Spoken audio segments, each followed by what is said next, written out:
Hi everyone, and welcome to Almost Cancelled. I'm Peter, and I'm joined with Matt Hey, what's up? and Alan. What's up, MFers? These guys are going to talk about Game of Thrones Season 6, Episode 6. It's called Blood of My Blood. Full spoilers, as always. Take it away, guys. So, no John this time, Nope, none. No John, no Sansa, no Tyrion. So all which the good characters gone. I kind of feel it though because I wasn't nearly as excited this episode as was last time. I don't know if No, you feel that way too, or there's a couple exciting things, but it was hard to get into. So yes. usually I drop everything to watch Game of Thrones, but I bought new shoes yesterday, and I was Mhm. convinced I could lace them and pay attention. So you know, yeah, So that kind of gauges your interest yeah, in this yeah, yeah, episode. yeah, I yeah. gotcha. Okay, I'm feeling kind of the same way. I feel like I could lace up some shoes while watching this episode too. Yep. Um, so instead of John and all those characters that we really like, we do get to see Bran, which is more interesting because we want to Mm-hmm. see how things progress after last Doesn't go too well episode. from the beginning. Yeah, uh, Because Mira is just basically a sled dog now, yeah. and they're running the Westerosi Iditarod through the north. So Oh yeah, it looked like she was having a lot of trouble pulling that thing, but she did her best. yeah, hey, the Um, north makes stout people. yeah. So Um, Luckily though, Benjen happened to yeah, come upon them, which we've been yeah. wondering where the fuck he's been for how many seasons now? Last time we saw him was in the episode 3 of season 1. Yeah, So it's been a while. yeah, it's been a little while. He's a Um, little worse for wear, but he's still kicking. So that's we good. we found out that he was stabbed in the stomach by, was it the Night's King himself or was it just one of He them? said the walker, so I mean, Okay, who knows? But he said it was with one of their ice blades, yeah, which maybe that's that's what it bad could be. news. Yeah, because I think it doesn't that turn them into not the little zombie guys, but that's like a legit White Walker thing, right? Yeah, yeah. Um, So I guess that proved that he had some kind of value to him, yeah. um, which is interesting. But then he mentions how like one of the children of the forest found him, and Mhm. they shoved a dragon's blade, or what is it called, dragon's blade? Dragon glass. Dragon glass. That's right, Yeah. dragon glass, a blade of dragon glass into his heart, and kind of saved him. Hmm. Which is interesting because he's still walking around. He's still alive. Yeah, he's like so they're House Stark, right? That's mentioned Stark, but now he has more in common with Tony Stark. Yeah, Because he's got this thing in his heart that's, basically turns him into a superhero. yeah. But Because he's he's like not a nearly daywalker. as No, happy. no, So well, yeah. Um, because he has like all the strengths and none of the weaknesses. Like yeah, he comes riding in on a horse with like, it was like a flame whip type thing. yeah. Like whatever it was pretty cool. So, you know, It was um, awesome. I think that his entrance though was like a little too like just in the nick of time to yeah, save Brandon Mira, yeah. and also like the way it's kind of shown that he shows up is like he's been standing there for quite a while, Hmm. and it was like, why didn't you just do something earlier? This poor girl's Yeah. been trying, is struggling to pull her brother, and he just was standing Uh, there. I'm really But cold, okay? It takes a while yeah, to get the joints warmed up. but I'm glad he's there because we Yeah. definitely need a, I guess, an older Stark Hmm. to kind of help remind them of like their past and their history and all that sort of Hmm. stuff. And I think it'll be definitely good because obviously they're going to start going south now to try Yeah. and get to the wall and all that. So I'm really excited to see how Benjen and John, especially, how they work together. Yep. That'll be pretty cool. Moving on from there, though, we go to Sam and Gilly. They go to Hornhill, and and what they're doing there is basically Gilly's going to try and be like a servant girl sort of thing, Yeah. uh, and that way that their son can be safe and all that. And his dad does not take too kindly to her at all. No, he is. I was gonna say racist, but it's not about race as much as it's about class. It's the same thing. It's Yeah. it's the exact same And thing. so Sam had told Gilly just one thing is don't mention your wildling. Like don't well, just say you're from the north, it'll be fine. Yeah. And she slips, and then just full goes, and he flips out. The I think his name's Randall Tarley. Yeah. Is just he does the no son of mine and all that. So it was a rough scene. Yeah. I do like how Sam is gonna get one over on him though, Yeah. by taking Heartsbane, the sword, their family sword. Well, his Um, reasoning too is like, that's my sword. Well, yeah. it's up there, but no, it's mine. So, It's good though because it shows some courage too because he yeah, says if he wants it he can come and get it. yeah, And I think that's really good. It shows him having a bit of spine, which he didn't have at dinner. yeah. And That was the point of him going up to the wall, right? It was right, to build a character. It's kind of like sending your kid to military school. right. So I mean, it works. So maybe the brazenness of him stealing the sword to go to the Citadel will make his dad kind of respect him a little. Maybe Yeah. it could be the complete opposite, and it's an act of war now. Yeah, true. So I also it was really really weird whenever they first get there and like his mother shows up and she's so mhm. sweet and nice Yeah, to them. It's because like everything in Game of Thrones is just like hardcore, yeah, just heartless essentially. And then she's hmm like this such sweet character. She's so good and everything. And it's just his dad really. His yeah, dad is the only problem there. mm, Because even his brother seemed kind of nice. yeah, Uh, so, but moving on from there, we go to Arya, and she finally does something different. Oh yeah, this story is God. I mean, we joke that it's Daredevil, but like this is like Daredevil, where it's taken 3 issues to move a step. Yeah, So it's all well and good, and this finally moved her story forward. right. But the whole Bravos expedition has been spinning the wheels of I'm not her. sure why that is. I Yeah. mean, it seems like she could have done so much more. She could have gone, on her vengeance quest or whatever. Well, I mean, Throughout. she learned some things, how to move through a crowd, how to be unseen, but she wasn't willing to give up herself to become Right. no one. Even though we thought that through those acts that she would be, but I mean, when she buried Needle in the rocks, that was like her breaking case of emergency move. Right. So, and she just did, and now I don't know if she's planning to get one over on the wave, but it's like she knows what's coming and she's waiting for it. Yeah. So, And it is interesting to see because, like, it just seems like the waif is just she's just such a bitch, really, yeah, because yeah, she just wants to kill her. She's been wanting hmm to kill her for so long, yep. and now she finally gets the opportunity. And I can never remember the guy's name. Uh, Jakin, Jakin, yeah. yeah, He's just like, make it quick, yeah, don't drag it out, that sort of thing. mhm, Um, but I definitely do want to see Arya get one over on her because yeah, I think she deserves it. yep. And that thing is too is Arya was never meant to be just an assassin, like just doing this for thing, because she is propelled by her heart and that vengeance. And I think seeing Joffrey die in the play was what reminded her of, I need to do this for myself, not for some shadowy organization. Right, right. So, Um, Probably the biggest part of the episode is whenever is in King's Landing, uh, mm-hmm, where Marjorie is getting ready to take the walk, mm-hmm, um, and Tommen goes in to go see her, and then all of a sudden she's converted. This was really jarring to me yeah, because in the last episode she was so against it, and she sees her brother, and like the way it's shown is almost as though like she feels bad for her brother and like, oh no, he's a lost cause. Not like mm-hmm, I see why he's a lost cause, so I'm going to be a lost yeah. cause too.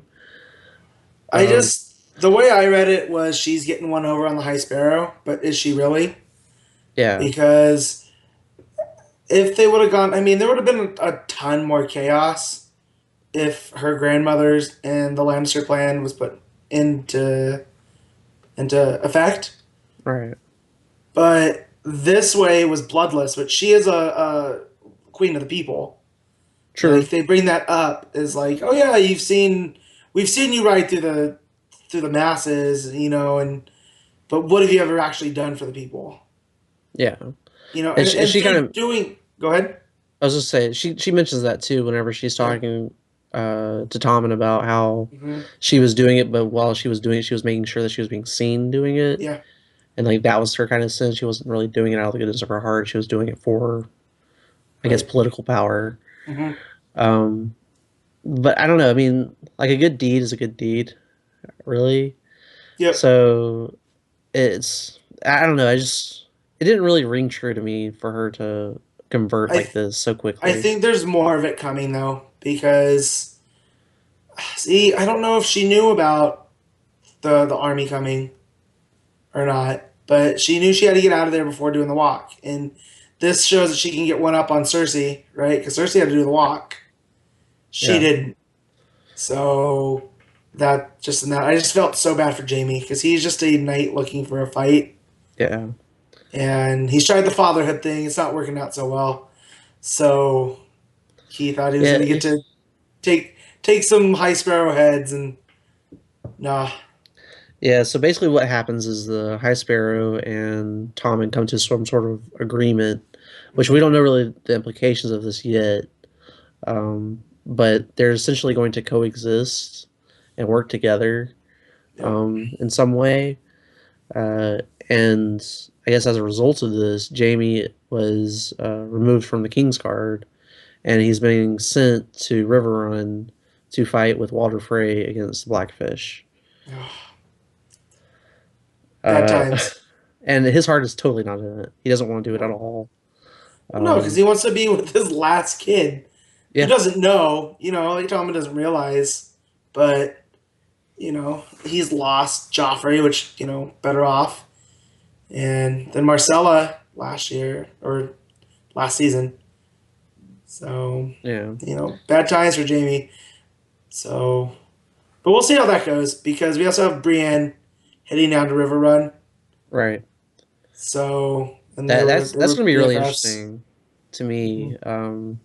If there's some kind of like weird, I don't know, I guess truce between the Lannisters and the Starks because of that, Well, from what I or understand, the phrase weren't looked well upon mm, for the Red Wedding because they completely violated the, what is the hospitality right, agreements.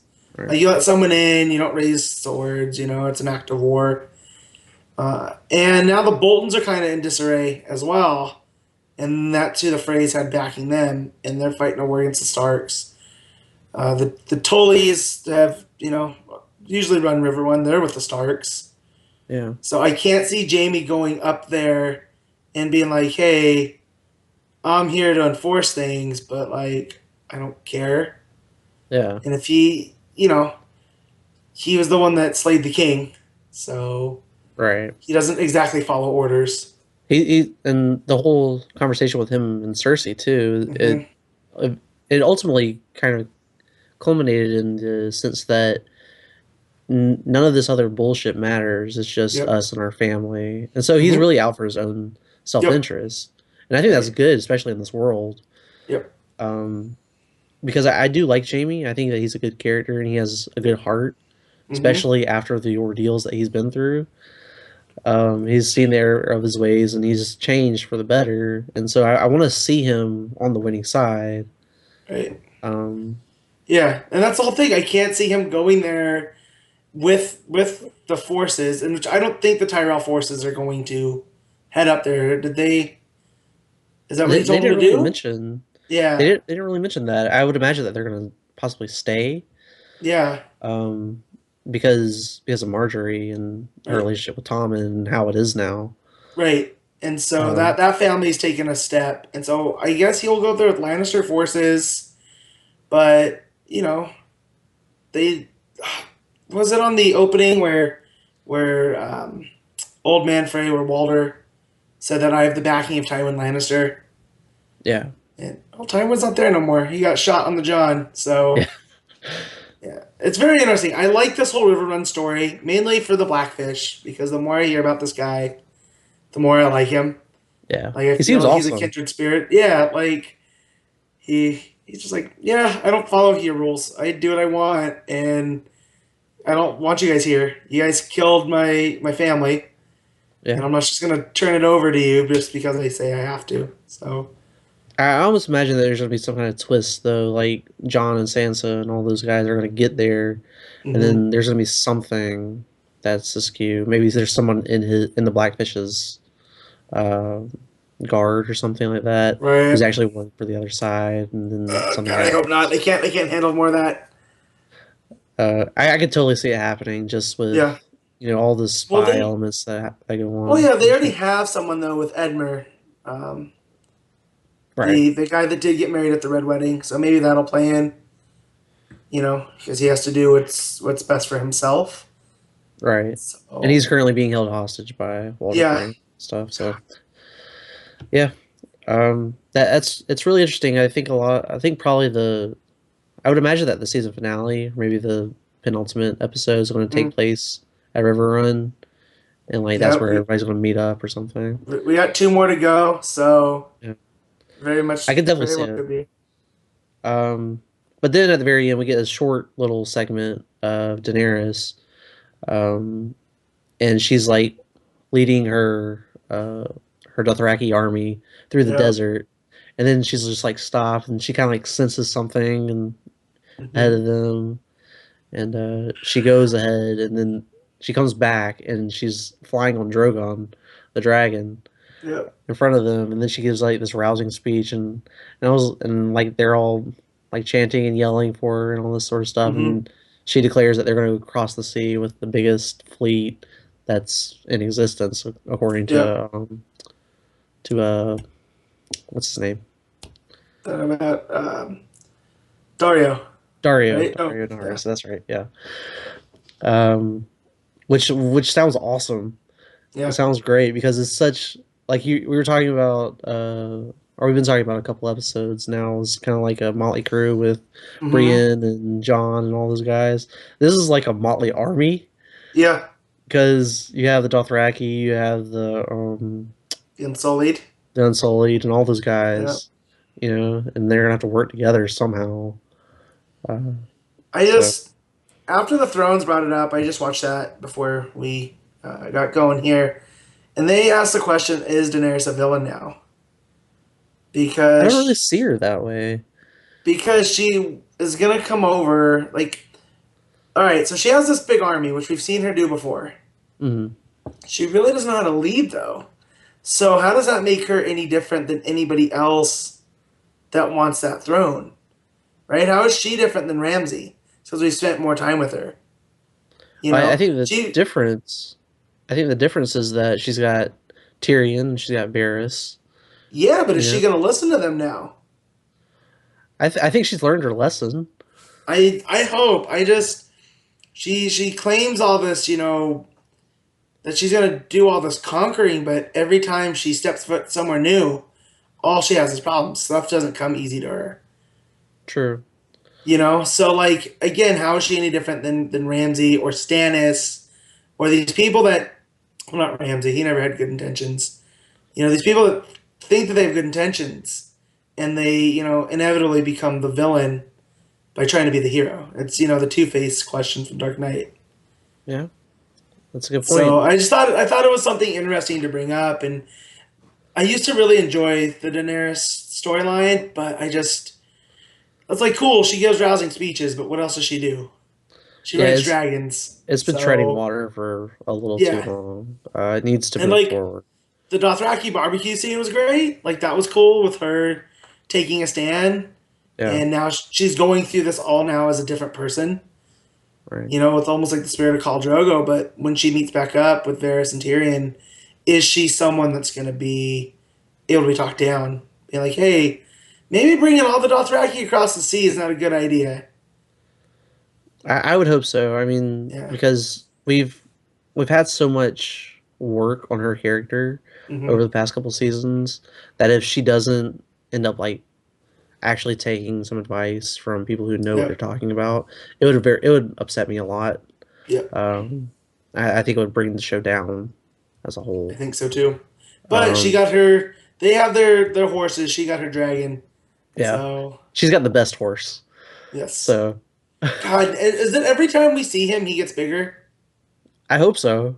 It's Well, fucking I awesome. just because when he left during the last season, he seemed a little bit smaller, and he Mhm. shows back up now. And he's got this big, huge shadow, and his tail. That scene goes onto his tail. That Mhm. shot for a while. So I don't know, man. He's He's awesome. I love it. yeah, I yeah, also like the last shot is him roaring and all that stuff, and you get to yeah, see the inside of his mouth, and you see yeah, where the two flame pockets are in his yeah, mouth. I really like that a lot. yeah, It shows some detail and gives yeah. some Dragon anatomical biology. features. Yeah, That's what I also liked, like in Rain of Fire, that movie that came out years ago. that's a They great movie. specifically they put that in there that there's two chemical sacs in the back that when they meet they create the chemical fire, which seems like that's something George R. R. Martin would have put work into Yeah, in the book. So it's cool that we do get to see it, like you said, because like CGI they didn't have to put that in, and they did right. anyways. That was cool. Yeah, so that's Yeah, awesome. I think it's a good episode. I yeah. think it's kind of middling. I don't think there's anything necessarily bad about it. Mm-mm. Um, it's not as exciting, I think, though, as last episode. Yeah, Um, I'm just waiting for more stuff with Blackfish to actually yeah. get going. Yep. So I we'll see was how. really invested in the High Sparrow story, and now it looks like it's at a wall. Yeah, Unless Marjorie has a card up her sleeve. So that was kind of a letdown, so that's why I kind of felt like, oh, okay, it's good, but it wasn't what I was expecting. So I guess that's good too. They're keeping us on our toes. yeah, yeah. But yeah. So I think that's it. Oh, I'm mid Pringle here. What madness? Sorry. All right. So that's Game of Thrones. So like and subscribe and all that jazz down below, and comment. Let us know what you thought of the episode. But that's us, guys. We'll see you next time.